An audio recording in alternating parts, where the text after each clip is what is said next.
to speak up on behalf of these young women who work alongside him in the Capitol. Let's go, Scott. Thank you, Aaron, and thank you all for being here. This bill 1312 that's coming up that everybody is talking about. It's part of a bigger subject. It's not a one moment thing. This is something we've been dealing with the 3 years that I've been here, but actually I had a senator call me that was here around 17, 18 and said this has been happening since then. That there is a push down of any ideology, of any voice, of any thought process that is not the transgender ideology. We have the bill that is going to take children away from parents if you don't affirm this. For the 3 years that I've been here, and I have video to prove this, I have been gavelled down, I've been asked to leave the well, I've been yelled at by the speaker. I have video for all of this because I misgender somebody or I dead name somebody. That is not a real construct. That is a make-believe thing. That is not real. And I don't have to be a part of it just because somebody wants to control my free speech, even if it's the Speaker of the House. They are not allowed to control my free speech, and I am not aligning with that mentality.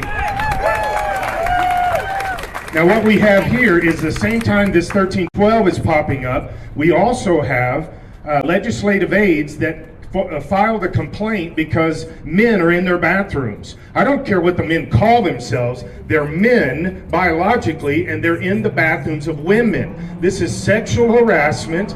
This is a loss of freedom, a loss of privacy. And so when they file the complaint, the rules say of this House that is supposed to say separate from the leadership, like the Speaker, Majority, Minority Leader. It's supposed to say separate.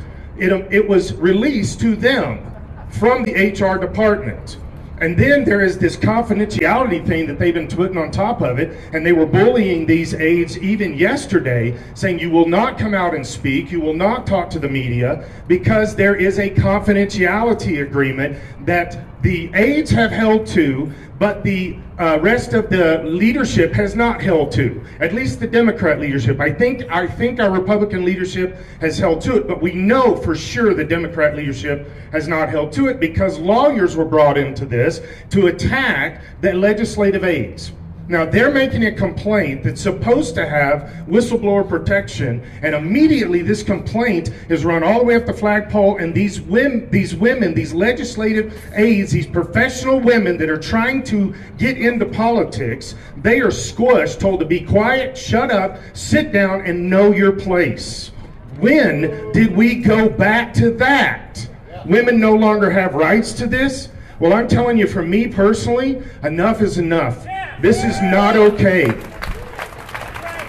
We are going to together, you and I and the state of Colorado. See, here's the other side of the coin. This 1312, the Democrats are not even in favor of it. The Marxists in this House are in favor of it. The leftists in this House are in favor of it. But the Democrats of the state are not in favor of it. Every group you can imagine is coming out against it. But this Marxist group is going to say, no, we will squish women in the process. We need to reclaim Colorado, and we need to reclaim women. We need to reclaim their rights. We need to reclaim their privacy. We need to reclaim the integrity and the respect that we used to have for women in this state. We don't have it anymore. We are beating it down, we are destroying it, and we're destroying it over an ideology, and the leadership in the room behind me, right now, they are the ones responsible for destroying this and beating it down. We've got plenty of evidence to prove this. I've got videos to prove this. Guys, this has got to stop. We need to reclaim Colorado. Take Colorado back, Scott! Thank you, Scott.